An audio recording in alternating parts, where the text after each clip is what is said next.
aí, galerinha?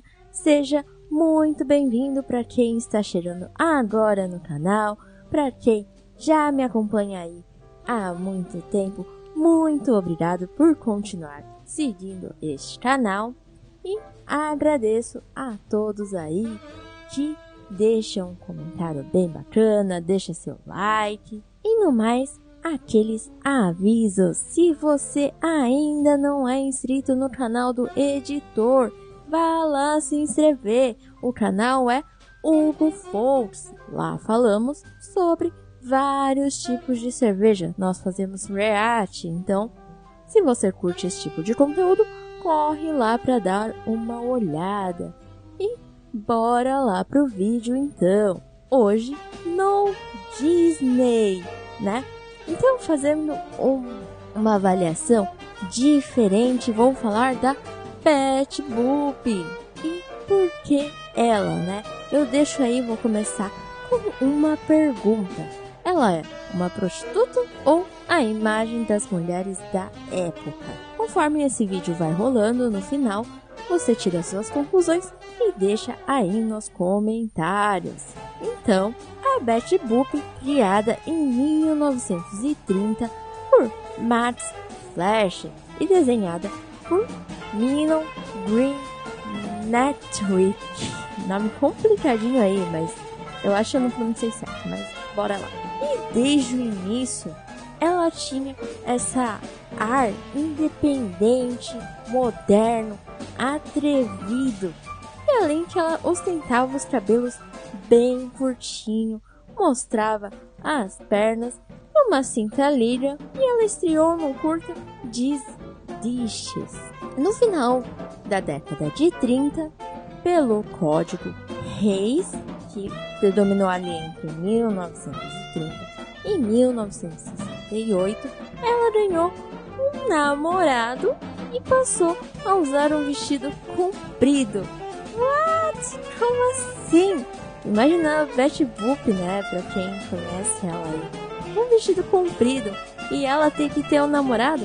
Como assim? Tá? E por que isso, né? Porque nessa norma, nesse código de reis, os desenhos começaram a ter normas morais aos filmes que eram lançados nos Estados Unidos. Então, ou seja, não só nos desenhos, como nos filmes. Olha só como que era a coisa. Por 38 anos perdurou essa coisa de que tem que ter um namorado, tem que ser certinho. A mulher, né, pelo menos, né, como o pessoal sempre colocou. Nos desenhos originais ali, antes, se eu não me engano, pra Betty Boop, foi em 1939 colocaram essas questões aí, né, que foi aplicado, eles postergaram até. Acabou, tá? No começo, a Betty Boop era aquela adolescente altamente sexualizada, ela perdia as roupas, mas nunca ficou nua, tá? E também tem em alguns episódios, assim, eu não cheguei a ver esses episódios. Eu assisti alguns no comecinho e parece que uma questão de estupro e abuso. Tem uma sugestão, assim, né, que passavam a mão nela, foi umas coisas aí que eu li. Mas nos episódios que eu vi, é uma coisa mais inocente, assim. Ela tem um ar meio infantil, com uma coisa sexualizada. Enfim. E temos alguns episódios controversos. Um deles é o Red Rock Mama, que a Betty vai ao inferno e dança jazz com os demônios. Ok, não é o primeiro desenho que desce ao inferno e dança com os demônios ou faz algumas coisas com os demônios. Mas beleza, isso aí foi bastante condenado, né? Década de 30 aí. E ainda com esse código Reis, né? Faz todo sentido. Outro episódio parece que é o Ha Ha Ha. Ela precisa arrancar o dente de um palhaço. E para tranquilizar o nosso amigo palhaço, né? Ela usa o gás hilariante. Que, se você lembra, em muitos filmes isso aparece, que a pessoa depois sai dando risada. E parece que isso também foi censurado pela apologia às drogas. Enfim, né? Tem muito mais coisas aí de apologia às drogas do que um desenho que naquela época era bem comum, Pica-Pau bebendo cerveja, fumando, mas coisas da época, tá? E o que nós temos também pra falar sobre a Betty Boop? Que eu não coloquei, tá meio fora de ordem, né? Mas, pra quem não sabe, a Betty foi primeiramente criada para ser a namorada de um cachorro chamado Bimbo, que estrelava o desenho animado Dishes. Então, no começo, para quem pega aquela Betty, né, ela tinha as orelhas longas, tinha o nariz redondo, e aí a sua primeira aparição foi em 1932 como humana, não como mais cachorro. Se você pega esse desenho dela como cachorrinho, assim, meio humano, é bem estranho, assim, mas ok, liberdade poética tá aí, né? E aí, ela também, a gente tem que considerar que ela viveu na época do jazz. E o que acontece? Eu tenho essa imagem da década de 20, de 30. Querendo ou não, a década de 20 influencia bastante, né? As roupas mais curtas, as cantoras de cabaré, de bar, bastante sensuais, né? Bem arrumado, o cabelo bem curtinho. Então, isso pra mim parece bem a influência da época que acabou dando na Betty Boop. E ela é o arquétipo aí, né? Pra quem gosta um pouquinho de arquétipos, psiquiatria, psicologia, ela não deixa de ser o arquétipo, o estereótipo da mulher fatal e sedutora. Um pouco infantil, mas bastante sedutora aí, né? No seu jeito de ser. E aí, tá? Se você observar um pouquinho o desenho, ele tem um quê de comicidade, mas também ele tem uma coisa, assim, os traços, o desenho, que lembra um pouco os desenhos da Disney, tá? Uma coisa cômica que tem os exageros que tinha no Pica-Pau. Então eu acho que tem uma mistura bem legal aí de Disney com os desenhos tipo Pica-Pau, com uma coisa cômica, né? E como eu já disse, né? Tem aí os personagens fumando, tem o personagem bebendo, tem essa questão do abuso, do estupro, mas também, como eu disse, se você assistiu uns episódios aí, tem lá no Vermelhinho YouTube, aparece ali como a Betty age. Ela age como uma criança, né? Um pouquinho do seu jeitinho ali, da menina inocente, mas ao mesmo tempo uma menina sensual, já virando mulher. Então tem esse lado duplo da Betty Boop, né? Não é uma coisa plana exatamente, é uma personagem tridimensional, com bastante coisas que a gente pode tirar ali do desenho, bastante riquezas, né, de detalhes, tá? Como eu já tinha dito também, tem bastantes absurdos aí, de, por exemplo, acho que um dos episódios que eu assisti foi até o primeiro que tinha lá. O carro tá andando, né, as rodinhas não rodam certo, parece que tá andando, e aí tem que passar no meio de dois carros, o carro se afunila. Como assim? Harry Potter agora, né? O ônibus se afunilando ali. Então, tem algumas coisas desse absurdo. A Betty descer com um guarda-chuva. Bem coisas de desenho, assim, né? Que você fala, nossa, meu Deus, como podia isso? Né? Mas liberdade poética, a gente sabe que a gente não vai fazer isso. Acho uma criança que seja... que você consiga ensinar, ela não vai sair aí tentando pular da estante com guarda-chuva ou da casa, né? No máximo ali do sofá com guarda-chuva. Ok, eu talvez já tenha feito isso. Mas enfim, não tinha outra coisa o politicamente correto. Por exemplo, uma das coisas que eu vi no desenho foi que usaram o rabo de um gato pra campainha. Como assim, né? Coitado do gato, ter o rabo puxado pra ele fazer barulho e servir de campainha. Coisas legais, o desenho é todo em preto e branco. Eu achei isso bastante legal, assim, dá uma liberdade um pouco a mais da gente imaginar as cores da roupa dela, as cores que seria o cenário, né? Eu acho que isso nos permite uma certa liberdade. Tem um episódio que esse eu não assisti, que foi inspirado na Alice do País das Maravilhas. Então deve ser uma coisa aí, vamos dizer assim, Eu não lembro agora exatamente o nome do autor, tá?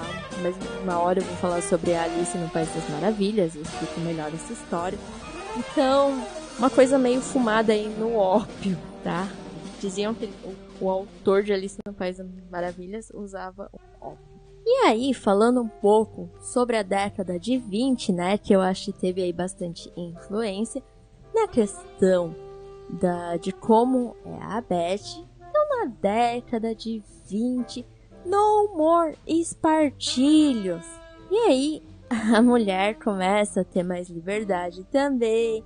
Ela se permitia mostrar as pernas, o colo, usar a maquiagem. Então tudo isso eu acho que acabou influenciando aí, né, como as pessoas veem a Betty Boop.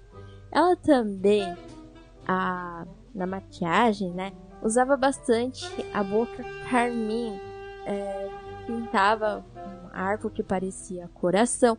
Então isso era uma questão da época, da década de 20, né, os olhos bem marcados, as sobrancelhas tiradas, delineadas a lápis, os vestidos curtos, leves, braços e costas abertos. Por que isso? Né? Uma coisa bastante interessante. Na época, fazia um sucesso que era o Charleston. Então, que é uma dança que é vigorosa. Então, se você já viu aí, talvez lembre imagina, né? Um pouco de, não sei se salsa, tchá-tchá-tchá, enfim. Então, precisava, né, de um vestido que permitisse esses movimentos. Imagina usar aqueles vestidos bufantes de 1900. Não ia rolar, né? Então, faz sentido que seja esse tipo de vestido, mais soltinho, mais leve, que permitisse as danças. Os cabelos. Então, a Beth tem o cabelo bem curtinho. Se você pegar umas fotos das mulheres da época, elas usavam um cabelo bem curtinho. Então, a mulher sensual da época era mulheres sem curva, seios e quadris pequenos, tá? Então, a Beth tá nesse estereótipo da década de 20. E outra coisa bastante interessante que eu achei, que em 1927, Jacques Doucet, ele acabou subindo as saias ao ponto que mostrava as cintalilhas rendadas das mulheres.